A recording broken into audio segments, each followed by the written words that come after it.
ganda ng sinabi dito, pakinggan mo. Get a partner who matured enough to educate you, matured enough to handle your attitude, matured enough to accept your flaws. Remember, looks are everywhere, but a person with good mindset is rare. Hindi mo kailangan ng partner na maganda at gwapo lang. Madali lang yan. Kahit saan meron yan.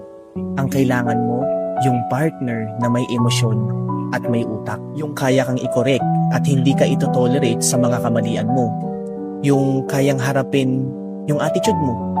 Hindi yung kapag mahirap na, bigla na lang tatakbo.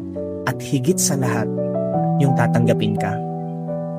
Tatanggapin ka hindi dahil perpekto ka, kundi dahil alam niya yung flaws mo. Real talk, huwag kang mamuhay sa fantasy na iniisip mo pagdating sa relationship, sweet at puro kilig lang.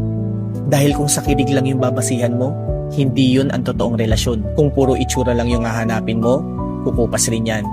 Pero kung hahanapin mo yung partner na may maayos na attitude at mindset, yan ang tunay na bumubuo ng relasyon. Kaya kung may pipiliin ka na partner, dapat yung partner na pinapatalino, pinapagaling at ginaguide ka. Hindi yung partner na hahayaan kang hindi umusad.